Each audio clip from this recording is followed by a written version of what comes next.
नमस्कार. Live news 24मध्ये मी हरिभाऊ मोरे सर्वांचं स्वागत करीत आहे. आपल्याला माहिती आहे नुकत्याच निवडणुका लोकसभेच्या निवडणुका जाहीर झालेल्या आहेत आणि हा प्रचार आता दुसऱ्या टप्प्यामध्ये येऊन पोहोचलेला आहे. याच निमित्ताने आम्ही या ठिकाणी धारूर पत्रकार कट्टा असा कार्यक्रम आपल्यासमोर सादर करणार आहोत. या कट्ट्यामध्ये तज्ज्ञ असणारे पत्रकार यांचे मतं आपण या राजकारणाविषयी विविध मतं आपण जाणून घेणार आहोत. तर पाहत राहा, लाईक करा आणि सबस्क्राईब करा आमच्या चॅनलला. नमस्कार. लाईव्ह न्यूज 24मध्ये आपलं सर्वांचं स्वागत आहे. मी आज या ठिकाणी घेऊन आलेलो आहे राजकीय कट्टा. या ठिकाणी पत्रकार कट्टा बीड जिल्ह्याची लोकसभा असेल किंवा संपूर्ण भारतात लागलेली लोकसभा असेल या संदर्भात आपण विविध प्रश्नावर चर्चा करणार आहोत. माझ्यासोबत आहेत काही तज्ज्ञ पत्रकार. सर्वात सुरुवातीला मी त्यांची ओळख करून देतो आहे. माझ्यासोबत आहेत सुरुवातीला लोकप्रश्न आणि सामनाचे पत्रकार चंद्रकांतरावजी देशपांडे. त्याचप्रमाणे लोकमतचं काम करणारे आहेत अनिलजी महाजन. त्याचप्रमाणे तिसरे पत्रकार आहेत प्रकाशजी काळे जे सकाळचं काम करतात. त्याचप्रमाणे झुंजार नेत्याचं काम करणारे आहेत या ठिकाणी राम शेळके. त्याचप्रमाणे सुनीलराव काळे हे माझ्यासोबत आहेत. दिव्य मराठीचं काम करणारे आहेत या ठिकाणी संदीपानरावजी तोंडे. आपण यांच्याबरोबर आज या लोकसभेच्या निवडणुकीची चर्चा करणार आहोत आणि विविध प्रश्नावर या ठिकाणी आपण चर्चा करणार आहोत. सगळ्यात सुरुवातीला मी यांना प्रश्न विचारतोय प्रकाशजी काळे यांना की आज लोकसभेची निवडणूक भारतामध्ये लागलेली आहे, ही मुद्देसूद होती का मुद्दे सोडून होती, या संदर्भात आपलं काय मत आहे? लोकशाहीचा उत्सव म्हणून लोकसभेच्या निवडणुकीकडे आपण पाहतोय. राष्ट्रीय पातळीवर ज्यावेळेस आपण त्या उत्सवाकडे पाहतो तर त्यावेळेस आपल्या असं लक्षात येतं की प्रमुख पक्ष जर पाहिले आपण तर लोकशाही आघाडी आणि त्यासोबतच विरोधक. तर विरोधकात एक वाक्यता नाही, एक मत नाही आहे, त्यांच्याकडं पुरेसा समन्वय नाही आहे.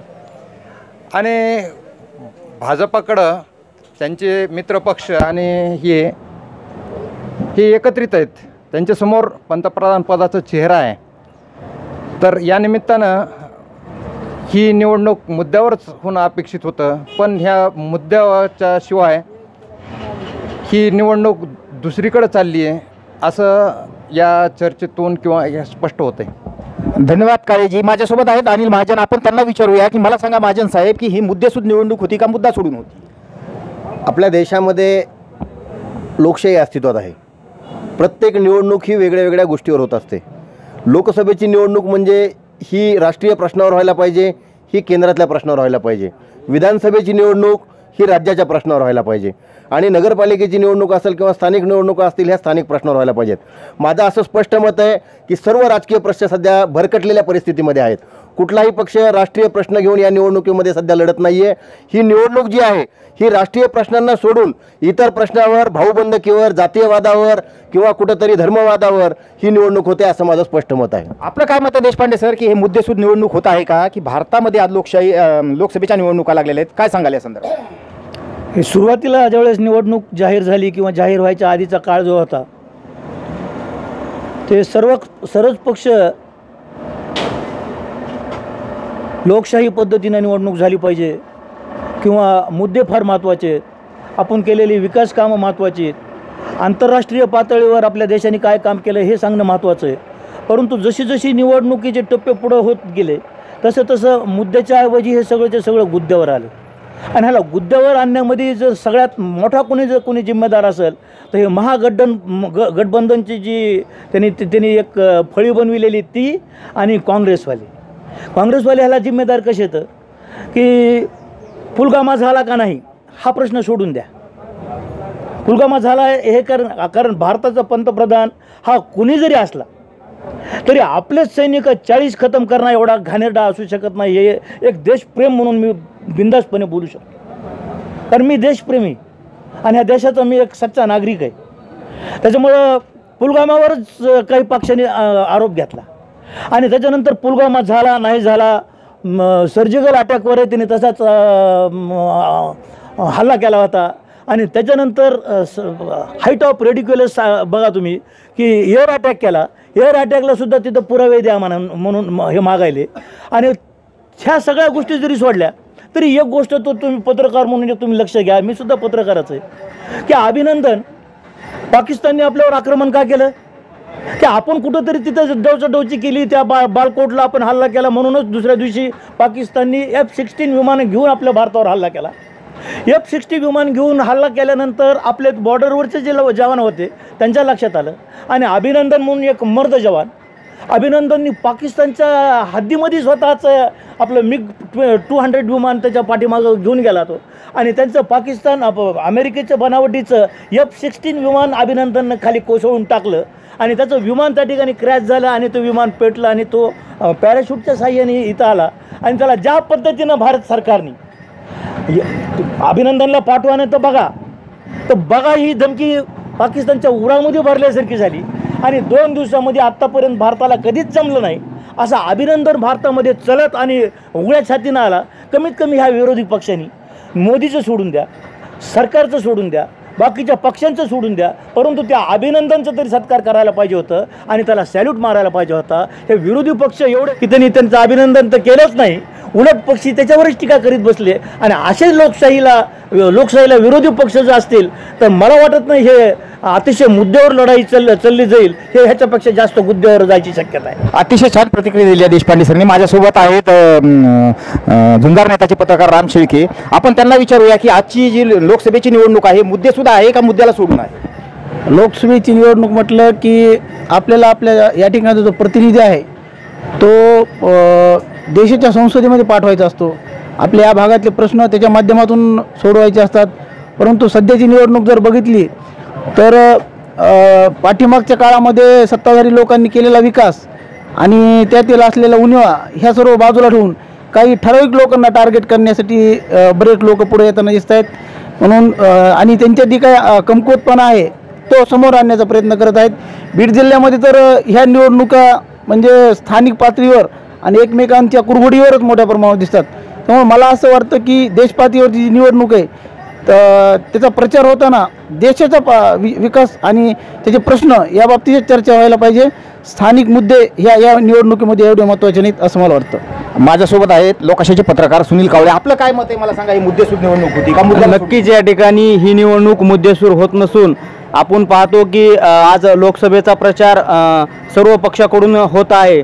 तर या प्रचारामध्ये कोणताही पक्ष जो मुद्दे आहेत, जे नागरिकांचे प्रश्न आहेत, जे शेतकऱ्यांचे प्रश्न आहेत, जे पाण्याचा विषय असेल, अनेक असे विषय आज वर मुंडकं काढलेलं आहे या प्रश्नांना, परंतु या विषयावर कुणी कोणताही पक्ष हात न घालता इतर कुठंतरी या गोष्टींना बगल देऊन इतर प्रचार आपण कसं आपल्याला सत्ता कशी आपल्या आणता येईल या गोष्टीकडं लक्ष देते. अतिशय छान प्रतिक्रिया या धारूरच्या पत्रकारांनी दिलेल्या आहेत. माझ्यासोबत आहेत दिव्य मराठीचे पत्रकार संदीपान तोंडे. काय सांगाल मला सांगा, ही मुद्देसूद निवडणूक होती? या ठिकाणी लोकसभेची महत्त्वपूर्ण ही आता निवडणूक होत आहे, कारण देशाच्या विकासासाठी ही निवडणूक आहे.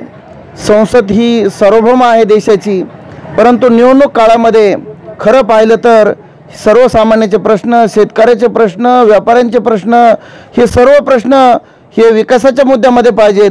परंतु मागच्या 15 दिवसापासून आपण पाहतो की विकासाच्या मुद्द्याऐवजी कुणीतरी जातीय समीकरणं मांडले जातात, कुठेतरी धार्मिक समीकरणं मांडले जातात, आणि कुठं भावनिक वातावरण निर्माण केल्याचा प्रयत्न केला जात आहे, आणि कुठेतरी भांडणाचं रूप आणण्याचा प्रयत्न केला जात आहे.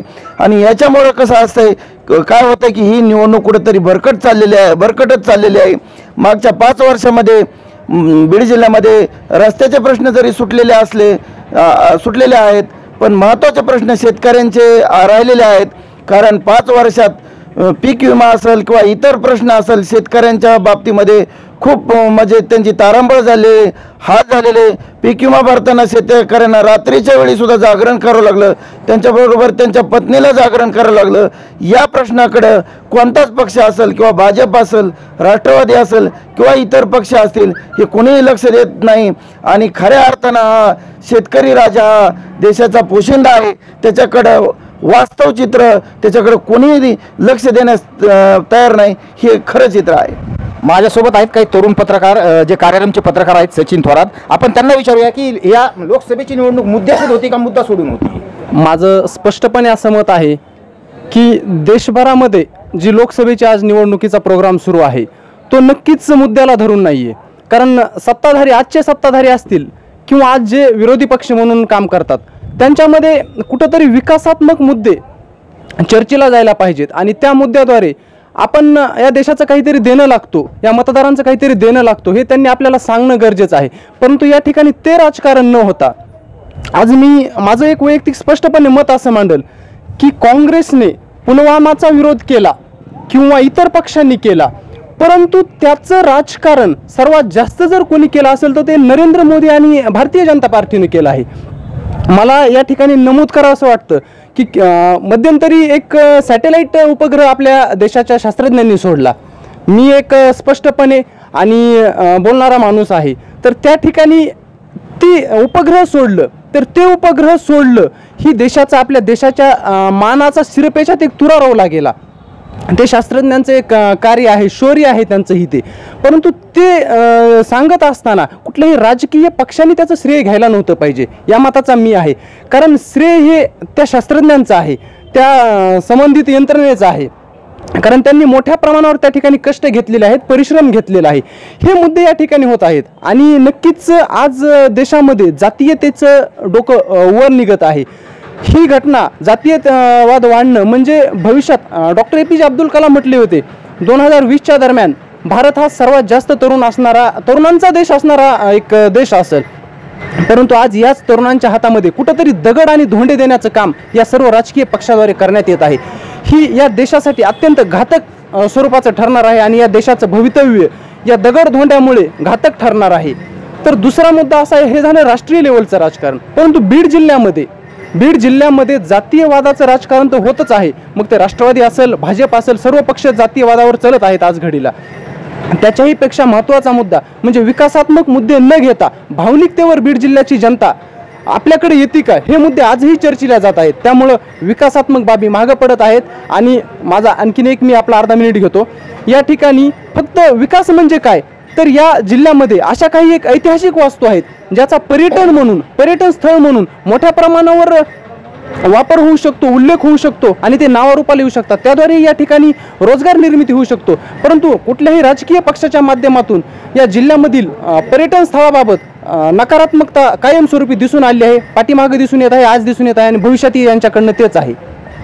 एकंदरीतच काय की हे जे पत्रकार माझ्यासोबत आहेत, अनुभवी पत्रकार आहेत, गेल्या 30 वर्षापासून हे पत्रकारिता करीत आहेत. माझा दुसरा प्रश्न यांना आहे की मागच्या 30 वर्षामध्ये ज्या निवडणुका झाल्या आणि आजच्या ह्या निवडणुका ज्या लागलेल्या आहेत त्याच्यामध्ये फरक काय? मी सरळ प्रश्न विचारतो अनिल महाजन यांना. मी असं म्हणाल की गेल्या 30 वर्षातल्या निवडणुका आणि ही निवडणूक नैतिकता ही या निवडणुकीमध्ये उरलेली नाही असं मला स्पष्टपणे मला वाटतं. कारण या निवडणुकीमध्ये जे काही पक्षांतर पक्ष बदलत आहेत वारंवार, विचार म्हणजे प्रत्येक पक्षाकडे एक ध्येय धोरण त्या पक्षाचा विचार असतो. परंतु या निवडणुकीमध्ये मला तसा कुठलाही विचार कुठल्या पक्षाकडे दिसत नाही. कारण आज कुठल्या तरी पक्षातून उठायचं, स्वार्थासाठी उद्या त्या पक्षात जायचं. माझ्या पुतण्याला उमेदवारी, माझ्या मुलीला उमेदवारी, माझ्या मुलाला उमेदवारी, म्हणजे माझ्या घरामध्ये सर्व असलं पाहिजे. खासदार माझ्या घरात, आमदार माझ्या घरात, जिल्हा परिषद अध्यक्ष माझ्या घरात, म्हणजे प्रत्येक पद माझ्या घरात असलं पाहिजे. हे ठराविक राजकारण्यांचं जे धोरण आहे किंवा जी नैतिकता आहे, जे वैचारिकता आहे ती या निवडणुकीमध्ये उरलेली नाहीये. त्याच्यामुळे हे लोकशाहीला घातक असणारं कृत्य आहे असं मला वाटतं. आता माझ्यासोबत आहेत देशपांडे सर, जे गेल्या 30 वर्षापासून सामना आणि लोकप्रश्नाचं काम करतात. मला सांगा सर, गेल्या 30 वर्षाच्या निवडणुकीमध्ये आणि आजच्या निवडणुकीमध्ये काय फरक आहे? निवडणुकीमध्ये तसा पाहिला तर खूप फरक पडलेला आहे. कारण पूर्वीचे जे मतदार होते ते फार विचार करून मतदान देत नव्हते. पूर्वीचे मतदार कसे असायचे की एका पक्षाच्या मागं पळाले की त्याच्याच पक्षाच्या मागं, आणि निवडून येण्यामध्ये इतका मोठा फरक असायचा की आज जे सत्ताधारी पक्ष आहेत त्यावेळेस त्या अंमलामध्ये नव्हता. आणि त्या काळामध्ये पासून आम्ही मतदान केलेले. आणि त्यावेळेस कसं होतं की एखाद्या मेंढराच्या लोंढ्यासारखं मतदार जायचं आणि त्याला निवडून आणायचं. आणि निवडून कोण येणार हे फॉर्म भरल्याबरोबरच निश्चित असायचं. फॉर्म कोणाचा भरलेला हा निवडून येणारच गॅरंटीनं. पण आता तसं राहिलेलं नाही. आता परिस्थिती कशी की आता हे तुम्ही मुलाखती या ठिकाणी घ्यायला 10-15 वर्षाखाली मुलाखतीचं स्वप्न कोणी बघू शकत नव्हतं. एक तर एवढं सोडून द्या. एक काळ असा होता की मोबाईल अस्तित्वात येईल असं जर आम्हाला कोणी शिकत असताना सांगितलं असतं तर आम्ही त्याला मूर्खामध्ये काढलं असतं. तर त्याच्यामुळे ह्या सुविधेमुळं, ह्या मीडियामुळं सगळं आता मतदान सोपं झालं आणि मतदार प्रचंड जागृत झालं. पुढारी किती जरी भांडत बसले पुढारी कितीही जरी एकमेकाचे डोके फोडीत बसले तरी मतदारांनी त्याचं काय करायचं ते आधी ठरवून ठेवलेलं आहे. तर त्याच्यामुळे मतदार कुणीकडे जाईल ह्याच्याबद्दल चर्चा करण्यामध्ये आपल्याला काही विशेष त्याच्यामध्ये स्वारस्य नाही. कारण मतदाराचं मत जे आहे ते आधीच फिक्स झालेलं आहे आणि त्याच्यामुळे त्याच्याप्रमाणे मतदार कुणाला निवडून आणायचं हे निश्चित ठरलेलं आहे. नक्कीच सर, युग बदलत चाललेलं आहे. 21व्या शतकाकडे आपण जात आहोत. मतदार अतिशय जागृत झालेला आहे. हाच प्रश्न घेऊन जात आहे मी काळे साहेबांकडे. मला सांगा, गेल्या 30 वर्षाच्या निवडणुकीने ह्या पंचवार्षिक निवडणुकीमध्ये काय बदल आहे, काय फरक आहे? मूलभूत फरक आहे. कारण पूर्वी ज्या निवडणुका व्हायच्या त्या एका विशिष्ट नेत्याकडं किंवा पक्षाकडं बघून व्हायच्या. पण आज साक्षरता वाढली, राजकीय जनजागृती वाढली आणि राजकीय जनजागृतीसोबत विचारमंथनाचा वेगही वाढला आहे. तर त्यानिमित्तानं आपल्याला असं लक्षात येईल की प्रत्येक प्रश्नावर पूर्ण विचारमंथन होतं आहे आणि त्यातून टीका आणि आरोप प्रत्यारोप हे होतच असतात. मात्र राष्ट्रीय पातळीवरच्या ह्या निवडणुकीत ह्या विकास प्रश्नांना आणि समस्यांना प्राधान्य मिळायला पाहिजे असं माझं स्पष्ट मत आहे. नक्कीच सर, आपण अतिशय चांगली प्रतिक्रिया दिलेली आहे. माझ्यासोबत आहे संदीपानजी तोंडे, जे दिव्य मराठीचं काम करत आहेत. आपण त्यांना विचारूया की ह्या पंचवार्षिकमध्ये ह्या निवडणुकीमध्ये आणि गेल्या 30 वर्षाच्या निवडणुकीमध्ये काय फरक आहे? पूर्वी कसं होतं की पक्ष उमेदवारी देताना माणसाचं नैतिकता, त्याचं मागच्या 10, 15, 20 वर्षात त्या उमेदवाराचं किंवा ज्याला उमेदवारी द्यायची त्याचं कार्य पाहिलं जायचं. पण आता तसं नाही. पक्षात एखादा नवीन आला, त्याची ताकद बघितली जाते, त्याची आर्थिक परिस्थिती बघितली जाते आणि त्याची ताकद बघूनच त्याला उमेदवारी दिली जाते. त्याच्या मागं त्याच्या समाजामध्ये काय वातावरण आहे, त्याचे कशी नैतिकता आहे ही अजिबात पाहिली जात नाही.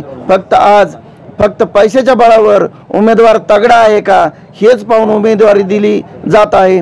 पूर्वी मात्र तसं नव्हतं, कारण लोकांच्या मनातला उमेदवार दिला जायचा. पण ही परिस्थिती आता तशी नाही. लोकांच्या मनातला उमेदवार दिला जात नाही, तर पक्षाला जे आवश्यक आहे आणि जो मदत करतो आणि जो पैसा खर्च करण्याची ताकद आहे अशालाच उमेदवारी दिली. आपलं काय मत आहे सचिनराव याच्यावर? बिलकुल, या ठिकाणी आर्थिकदृष्ट्या जो सक्षम उमेदवार आहे, मग तो कुठल्याही पक्षाचा असेल, त्याचे विचार काय आहेत हे विचारात न घेता, कारण आज 2019ची जी लोकसभा निवडणूक होत आहे यामध्ये किमान महाराष्ट्रामध्ये तर बहुतांश उमेदवार हे ऐन निवडणुकीच्या तोंडावर पक्षांतरातून आलेले आहेत. म्हणजे त्या ठिकाणी ज्या उमेदवारांनी स्थानिक लेवलला सामाजिक कार्य केलं असेल किंवा त्या पक्ष जडणघडणीमध्ये काम केलं असेल त्यांना कुठंतरी बाजूला सारत जे नव्यानं आर्थिकदृष्ट्या बलाढ्य आणि आर्थिकदृष्ट्या दहशतयुक्त ज्यांचं एक वातावरण आहे अशा उमेदवारांना उमेदवारी सर्वच पक्षाकडून देण्यात येत आहे.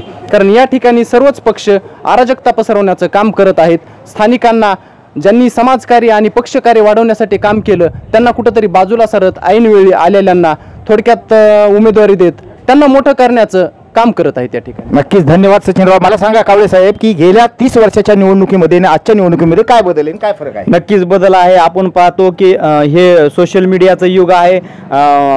30 वर्षाखाली किंवा 20 वर्षाखाली आपण पाहिलं तर सोशल मीडियाचा कसलाही प्रादुर्भाव या जनतेवर नव्हता. आज सोशल मीडियावर वेगवेगळे भाषण ऐकून, वेगवेगळे कमेंट्स ऐकून आज युवा पिढी मतदान करत आहे. पूर्वी असं काही नव्हतं. सत्य परिस्थिती काय, खरं काम काय या गोष्टीकडे बघून मतदान केलं जायचं. म्हणून या ठिकाणी 30 वर्षापूर्वीचं मतदार आणि आजचा मतदारामध्ये फरक आहे. आणि आजचं मतदान हे सोशल मीडियाच्या माध्यमातून जे भाषणं होतात, जे खोटे भाषणं होतात यांच्याकडे बघून याचा राजकीय पक्ष कुठंतरी सोशल मीडियाचा उपयोग पुरेपूर करून या ठिकाणी मतदारांना वेळेत काढत आहे. तर मी या ठिकाणी मतदारांना एक आवाहन करेन की आपण आपले जे पूर्वज आहे किंवा आपले आईवडील आहेत यांना विचारा की आपण कोणत्या गोष्टीकडे बघून मतदान करीत होतात आणि त्याच अनुषंगानं आपण ही मतदान करावं. या भूलथापांना, सोशल मीडियावरील काही व्हायरल मेसेजांना, कोणत्याही अशा गोष्टींना भूलथापाला न बळी पडता मतदान करावं. नक्कीच यामध्ये फरक आहे. नक्कीच माझ्यासोबत आहेत पत्रकार राम शेळके. आपण त्यांना पण विचारूया की गेल्या 30 वर्षामध्ये आजच्या निवडणुकीमध्ये काय फरक आहे?